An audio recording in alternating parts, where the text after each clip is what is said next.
Are you ready for an exhilarating chess experience? In today's chess video, I will be sharing an effective chess opening trick known as the Halosar Trap. This video will leave you captivated as you explore fascinating tactical ideas that can elevate your chess skills to new heights. But wait, there's more. I've got an intriguing chess puzzle waiting for all of you. Be sure to stick around until the end to enjoy the complete experience.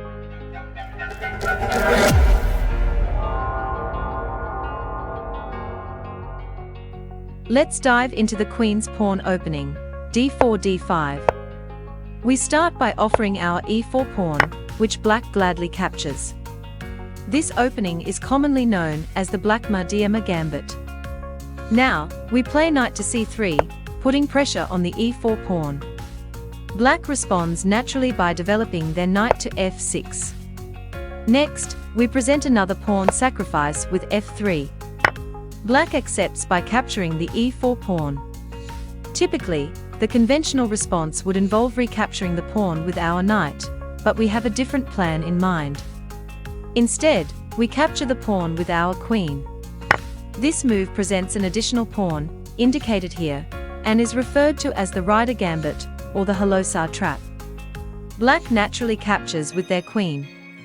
Our main objective with this line is to clear the d-file, allowing our rook to target the opponent's king.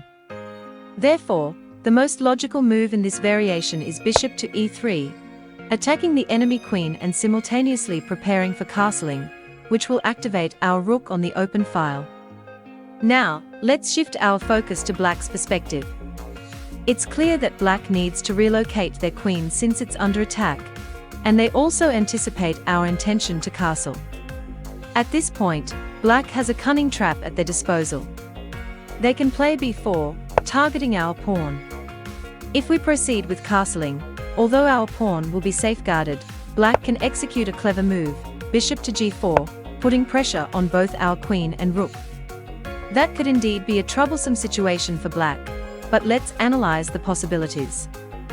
After Black plays the natural move queen to b4 in an attempt to trap us, we can invite the challenge by simply castling on the queen side. Black might feel confident, thinking they have successfully trapped us, but the tables are about to turn. If Black proceeds with bishop to g4, they will soon realize their mistake. We can respond with the crushing move knight to b5. If Black gets carried away and captures our queen, we can deliver a checkmate with knight to c7. Alternatively, if Black tries to take our knight with their queen, we can capture their queen with our bishop, delivering a check to Black. After Black blocks the check, we can save our queen and gain a significant advantage in the game. If Black attempts to free up squares for their king by playing a move like pawn to e5, we have a strong response with knight c7 check. Black's only move would be king to e7, and then we can play queen takes b7. If Black captures our queen, they fall into a blunder as bishop to c5 delivers a beautiful checkmate. Now, let's go back to the position where Black plays knight to a6 to protect the c7 pawn, which is a common response. By bringing the knight to a6, Black has inadvertently blocked their queen from defending the b7 pawn. This allows us to capture the b7 pawn with our queen, placing Black in a difficult position. We are double attacking the pawn and threatening to capture their queen through a discovered attack. At this point, Black's options become limited. If Black tries something like rook to b8, we can simply capture the rook with our queen, delivering a check and gaining a significant advantage in the game. After knight captures the queen, knight to c7 indeed results in a beautiful checkmate. Now, let's go back to the position where Black plays rook to c8, defending the pawn. In this case, we can simply take the knight with our queen. And if the bishop tries to capture our rook, we have another checkmate with queen to c8. Going back once again, if the bishop immediately attempts to exchange rooks by playing bishop to d1, we can respond with queen captures rook, delivering a check. After the king moves, we can save our knight and take control of the game. We are attacking the bishop and the knight. We have a significant development advantage. Black's king is exposed, and their pieces are not effectively coordinated. Winning from this position should be relatively straightforward.